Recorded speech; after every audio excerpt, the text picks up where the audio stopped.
बाजी खूब हुई। हमने पश्चिम में देखा, यहां पे संजीव बालियान और संगीत सोम की गुटबाजी मुजफ्फरनगर में भारी पड़ी। ऐसा कई जगह बीजेपी नेताओं की शिकायतें आई कि भाई अंदर खाने भीतर घात हुई है। तो ये भी एक बीजेपी के लिए मुश्किलें पैदा कर रहा है और इसका फायदा विपक्ष को हो रहा है। हाँ, हो रहा है, लेकिन वो उनकी अपनी बातें हैं। अपने लोगों को आप संभाल नहीं पाओ तो उसमें विपक्ष क्या करेगा। लेकिन भाई साहब अभी सपा नेता ने कहा, तो मैं उसमें कहना चाहूंगा कि भाई आप हमको तो अभी सिखा तो रहे हो भागवत जी को, लेकिन खड़गे जी ने क्या कहा था, आपकी बार जीत होगी तो सनातन की जीत होगी।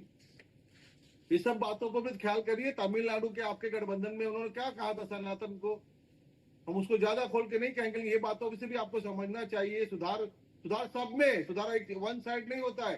सर हम आप कांग्रेस बोलिए, को आप सिखाए खुल और के आप बोलिए। बीजेपी को सर, सिखाए। सर, आप कुछ पर्दे के पीछे मत रखिए, आप खुल के बोलिए। जो बोलना है आप खुल के बोले बोलिए, ना हम सर, काउंटर खड़गे जी ने करते हैं। क्या अरे बोला था कि अगर काउंटर आपकी करते हैं बार साहब। मोदी जी आए तो सनातन के खिलाफ, अरे तो मोदी जी कह सनातन रहे की हैं, जीत होगी। सुन लीजिए, जब सनातन मोदी क्या जी होता कहते हैं है। हिंदू धर्म और दूसरी एक बात मैंने सनातन को आपको जिताओ, तब तो अच्छा है। और क्या खड़गे सुनिए, जी सनातनी नहीं है? मैं अभी क्या आपसे कांग्रेस के कार्यकर्ता सनातनी नहीं है? क्या अखिलेश यादव सनातनी नहीं है? ऐसे शब्द क्या? क्यों वापरे जा रहे हैं।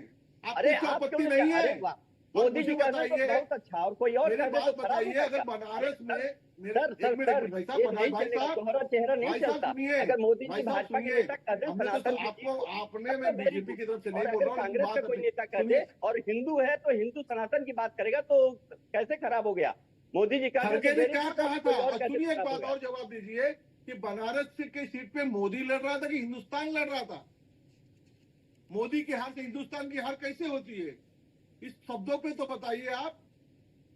शायद आपको मैं ही कह रहा उम्मीद है हूँ, कि आप सुन बता लीजिए, सुन पाओगे। लीजिए, सुन लीजिए। देश की जनता ने गाय और गंगा के नाम पे इनको चुना था, गौ मांस वाली कंपनियों से चंदा मैं लेने के नाम पे कथन की नहीं बात कर चुना रहा हूँ। था। कथन मोदी कथन जी क्या हुआ भाजपा था। को गौ मांस की मोदी कंपनियों से हारना चंदा मतलब लेने के लिए हिंदुस्तान नहीं हारना चुना है, गया था। इसका जनता आप को पक्ष पता करोगे। चला कि गौ मांस की कंपनियों से चंदा लिया, इन्होंने डरा धमका के कंपनियों से चंदा लिया, इन्होंने जो है अपने भ्रष्टाचारियों को अपने साथ रखा, इन्होंने हमारे बच्चों को अग्निवीर जैसी योजना, विफल योजना दी, इन्होंने हमारे लिए कुछ नहीं किया, किसानों को जुमला पकड़ाने का काम किया। तो जनता परिवर्तन के लिए वोट की। अगर इतना ही डर था तो अजय राय के नाम के आगे की पट्टी के आगे सफेद टेप क्यों लगवाई गई बनारस में? इसका भी रिप्लाई करिए। आज अजय राय नाम 4-4, 5-5 बूथों पे क्यों सफेद पट्टी लगा दी गई? मैं नहीं बोल रहा हूँ, सारा प्रमाण के साथ सोशल मीडिया पे उपलब्ध था। और लगातार सफेद पट्टी कांग्रेस के ऊपर क्यों लगी थी, इसकी बात भी बताइएगा बनारस में। मेरा सादा सवाल है, मैं बीजेपी मेरा की तरफ से सादा बात सवाल है, नहीं रख रहा हूँ। मैं रख रहा हूँ डर गया अजय राय से, वाराणसी की क्यों सीट, डर गया मोदी बनारस की में अजय सीट राय से? या अजय राय की सीट का हिंदुस्तान की सीट है। एक सांसद हारना, हिंदुस्तान हारेगा क्या? इसके आप साथ में हो, अरे वाह, इसके आप पक्ष अरे में हो वाह, क्या? अरे वाह, क्यों देश का हिंदुस्तान हार प्रधानमंत्री जाएगा? सुन लीजिए, एक सुन सांसद लीजिए। हारने से हिंदुस्तान हार जाएगा? अरे सर, बनारस में चिल्ला चिल्ला के आपने कहा कि अब की बार 10 लाख पार वोटों से जितवाएंगे, प्रधानमंत्री चुनेंगे, प्रधानमंत्री। हर हर मोदी, वहां हर हर भाजपा के महादेव का। कार्यकर्ताओं ने कहा था 10 लाख पार। मेरे सुन यहाँ क्या लीजिए, लिखा है सुन राजनीतिक लीजिए विश्लेषक, श्रीमान जी, मेरे सुन को लीजिए, सिर्फ शब्दों पे बोलना है। बिल्कुल भाजपा प्रवक्ता महोदय सुन लीजिए।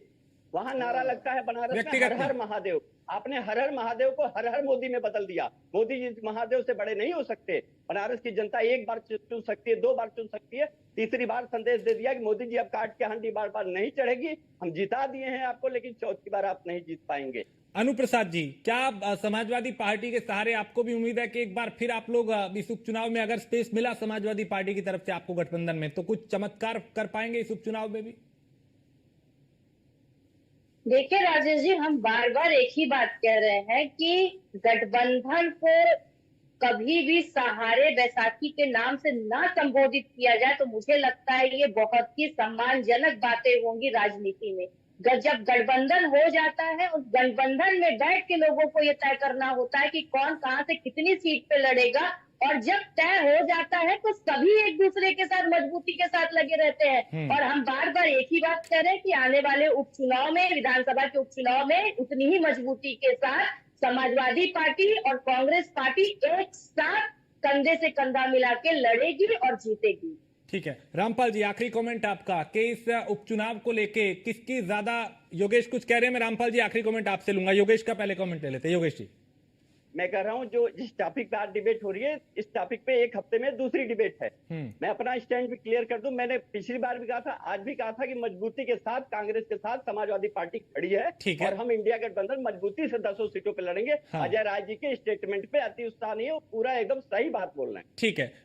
रामपाल जी, ये चुनाव जो है, क्योंकि बड़ी परीक्षा अखिलेश और योगी दोनों के बीच में एक वो होगा कि भैया एक को सत्ता आने वाले उसमें एक संदेश भी देना है 27 के लिए कि एक को सत्ता बचानी है, एक को सत्ता में लौटना है।